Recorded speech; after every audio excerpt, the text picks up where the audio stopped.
et il conjugue les sujets, mais de quoi on parle des lettres du Reshimo telles qu'elles sont avant le Tzimtzum. Tu te rappelles, on avait parlé de ça? On avait parlé du Reshimo comme le plan de la création d'avant le Tzimtzum, et ce plan de la création d'avant le Tzimtzum, il est noyé, il est comme recouvert par la lumière infinie. Quand la lumière se retire, se voile, on aperçoit, le plan réapparaît. Et ce plan, il est dans une définition de Otiyot. Tout le temps. Ouais. Donc les lettres, c'est la base des Shemot HaKodesh, qui vont donner la base des Kelim. Tu vois, les noms divins vont venir des Otiyot HaReshimo. Lorsque le Kav Ein-Sof va rencontrer les Otiyot HaReshimo, de là vont venir la base des Kelim. Les Sphirot.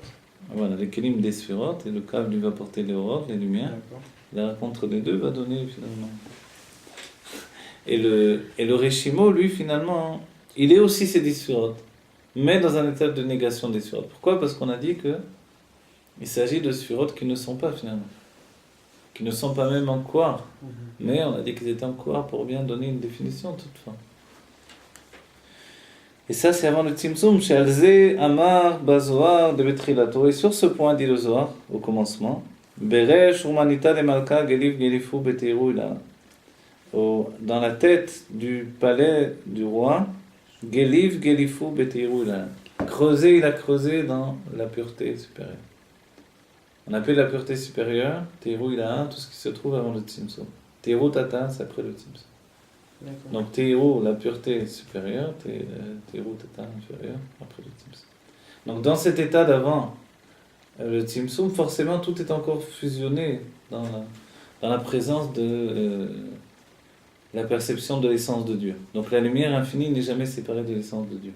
Et c'est, quand on dit creuser, il a creusé Beteiru, il a dans le palais du roi, ça veut bien dire que c'est au-dedans de lui. C'est pas un rajout, c'est pas quelque chose à l'extérieur de lui. Donc forcément, c'est ni Bekor ni Bepoal. C'est en lui que la chose s'est passée comme une notion tu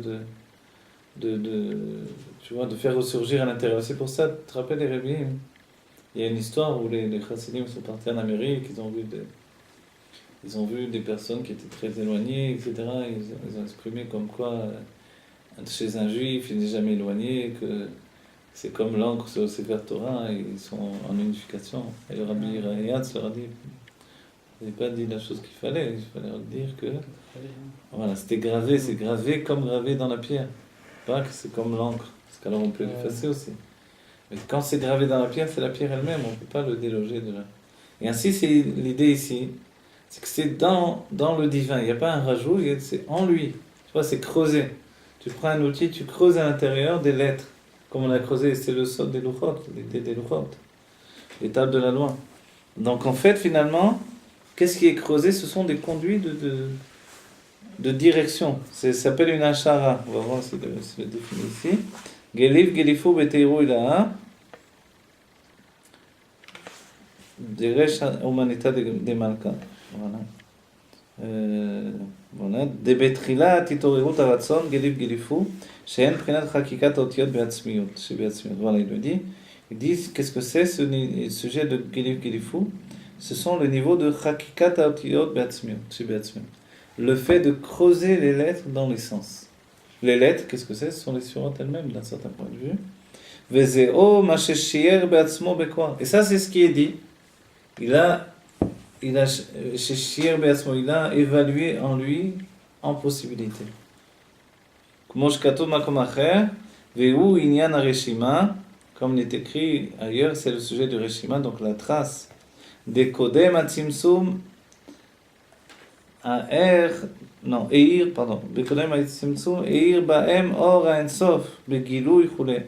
comme il est dit avant le Tzimtzum, donc dans le Reshimo, la Reshima, briller la lumière infinie, ça n'a pas assez pas. Voilà. Ou les films Ashkatu Makom Acher, de Inyan Beresh Humanita de Malka, ou les Malam et Prinal Keshala Birtsono Leatzid. Maintenant, ce qui est écrit, parce qu'on essaie de préciser, en fait, il y a le fait que chez Allah, lorsque s'est élevée la volonté de faire qu'émane tous les mondes, ici la précision elle est que il faut ordonner tout ça, c'est pas tout en un bloc. Les Rebbeim, quelquefois ils expliquent tout en un bloc, des fois il faut une séparation. La notion est que, en fait, quand tu dis Gelif, Gelifu, c'est un état qui précède. Donc le fait de creuser au-dedans de lui-même ce qui va être une évaluation de ce qui va venir, c'est une préparation. Red va le définir.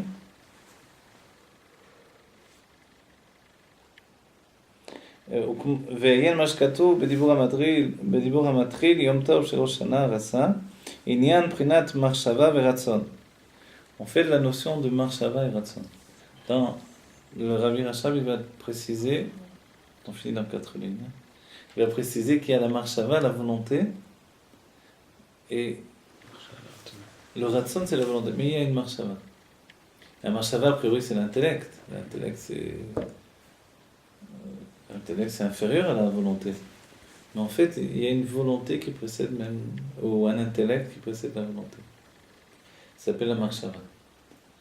La marshava. Parce que quand on veut quelque chose, il faut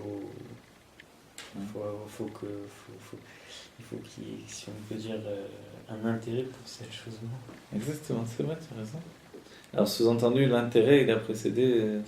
Il y a une réflexion, c'est-à-dire, je sais pas, non, je sais pas si on peut dire ça. Oui, c'est juste ce que tu dis. Ou alors, on peut le définir d'une autre manière.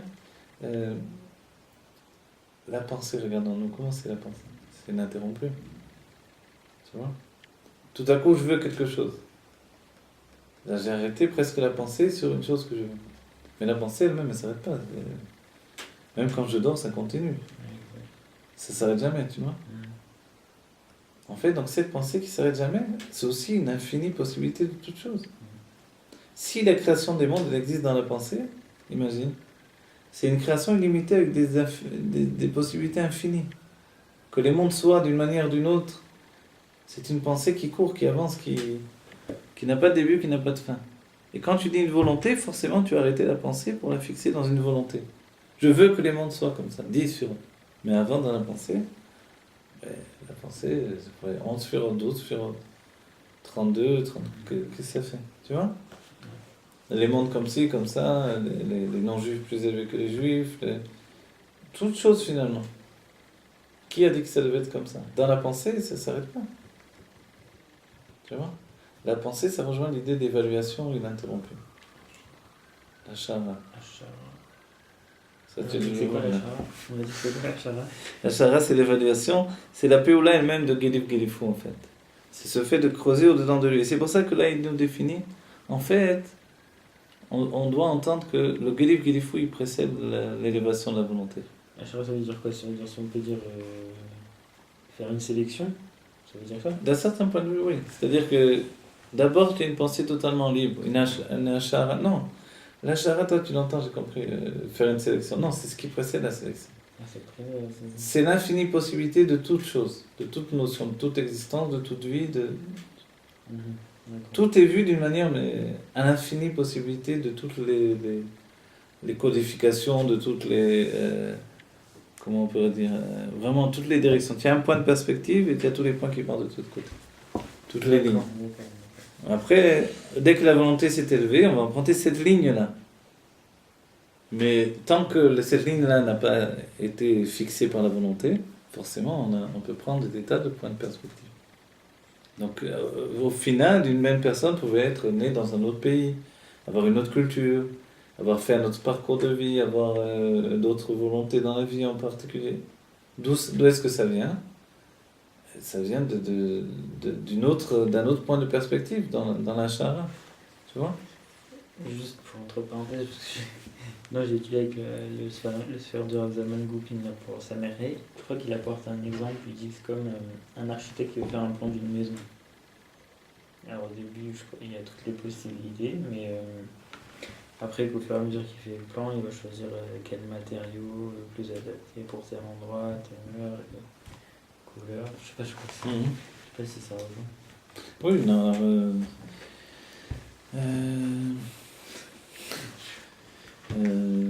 Non, parce que là, ce que tu dis, c'est déjà en cours de route. Il y a déjà la décision de la maison. C'est un autre tout à l'heure. Là, c'est est-ce que Bichla, les hommes vont habiter dans les maisons? Est-ce que tu vois? Est-ce qu'ils vont pas vivre sur des arbres? Ou est-ce qu'il y aura des hommes? Est-ce qu'il y aura des mondes? Est-ce qu'il y aura 10 sur 10? Est-ce qu'il y aura 20? Tout quoi. C'est l'infinité possible. Voilà.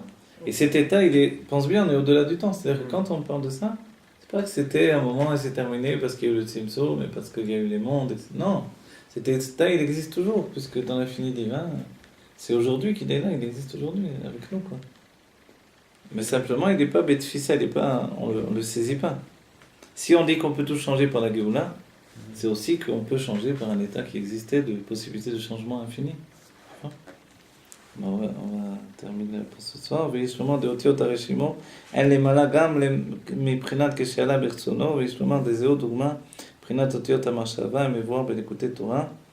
Et on parle a priori des otiyot ha-machshava, des lettres de la pensée comme il est rapporté comme il est expliqué dans le Likutei Torah du Brahmatril, la ville mashkatu betzrot chaim. Betzrot chaim, c'est un autre livre de Rabbi Chaim Vital, à partir des enseignements de Rabbi Chaim Vital, des écrits. Donc c'est une préparation à Etzraïm aussi. Venimsa muvan me'anal, et on comprendra de tout ce qui a précédé. Delemala prinat hakoar eno chaser prinat poal. En conclusion, on a bien compris que là-haut, dans les mondes divins, dans ce qui précède le Tzimtzum, dans ces niveaux d'intimité de la lumière divine, le Kohar, la possibilité d'une chose, n'est jamais dans un manque par rapport à la chose, à l'état effectif. Donc, Ve'im ken, אי אפשר לומר שבשביל זה היה אמיתית סיבת הבריאה, שהרי היה שלם בבחינת שלמות, כוחותיו ופעולותיו, גם עד שלא נברא עולם וכו'.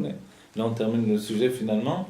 C'est-à-dire, dans ce cas-là, il est impossible de dire qu'il a créé le monde pour être parfait dans toutes ses possibilités d'expression. Il était déjà parfait.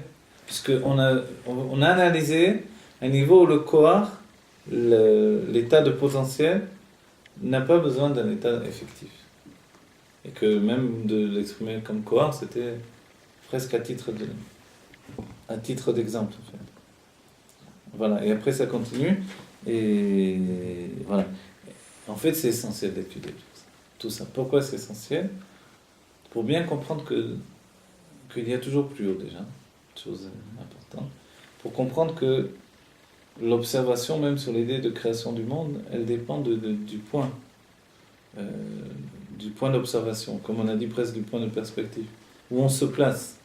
Quand on se place dans les mondes créés ou dans l'intérieur du Chalal HaPanoui, les raisons du Zohar et du Etzraïm sont tout à fait exactes. Mais quand on sort et on recherche la véritable raison de la création du monde, qui inclut les deux niveaux de lumière, la lumière qui entoure les mondes et les lumières qui sont dans le monde, forcément on ne peut pas se suffire de cet état-là. Parce qu'on découvre qu'il y a un état où il n'y a pas besoin pour Dieu de s'exprimer pour être entier, shalem, parfait, construit, etc. Tout ça existe déjà auparavant. Dans ces notions-là, vraiment, on dématérialise même l'idée des sphérotes qu'on a eues, et même l'idée que notre être est simplement un être limité. Si on projette notre être dans ce niveau-là, en fait, on comprend bien que la trace de notre existence, elle est dans la trace même de l'existence de toute chose. C'est-à-dire qu'on remonte jusqu'au Reshimo et qu'on est inclus dans tout ça. Parce qu'un point qui va venir dans la suite, finalement, c'est le point de Beminimlar Benishmotem Shel Tzadikim, avec qui il va se concerter pour la création du monde ou non. Puisque tout est tellement une achara infinie. Tu comprends? Si tout est une possibilité infinie, Dieu n'est jamais décidé de créer le monde. De faire qu'émane le monde et qu'il y ait une existence. Tu vois? Il n'y a pas ni mieux, ni moins bien, etc. Donc il faut prendre une décision, et il va la prendre avec les âmes d'Israël. Et à ce moment-là, c'est une projection des âmes d'Israël dans cette réalité à venir. Et cette projection est faite que le monde va exister selon l'attachement de l'âme du juif avec Dieu, la fusion de l'âme du juif avec Dieu. Est-ce qu'on peut dire que Dieu il a créé tout ce qui est passé dans cet achat? Non, c'est sûr que... Il n'y a pas une infinité de monde. Mais non. Ah oui, le Zohar dira qu'il y a une infinité de mondes infinis. Je ne sais pas si ça sous-entend que En fait, on parle de ça déjà dans le Chalal HaPanoui, une infinité de mondes infinis. Mais disons, dans la notion ici du Reshimo, de Gelif Gelifo, Beteru Ilaha, en fait, ça n'a pas bougé de lui, ça reste en lui, ça n'a jamais sorti de lui. Et cet état-là, il n'a pas eu besoin de... C'est l'idée qu'on en a. Il n'y a pas eu besoin d'une affirmation par la création. Donc forcément, les chemins infinis de la création sont restés infinis sans avoir besoin de se concrétiser. C'est ça l'idée qu'on a eue, tu vois. Si tu les appelles ces chemins des sphirotes, c'est des sphirotes, même pas gnozot, elles n'existent pas. Pourquoi je les appelle des sphirotes? C'est un grand secret, mais pour exprimer des choses en fait. Que Dieu fasse que vite, on le voit de nos yeux, et que tout ça, ça raffine notre âme et que l'on accède à la possibilité d'être un clé pour la Géoula Mitzvah Shlema et la dernière Shlichut, les Kabel Pneumo Shartzidkenu, pour qu'on fusionne avec ces enseignements-là.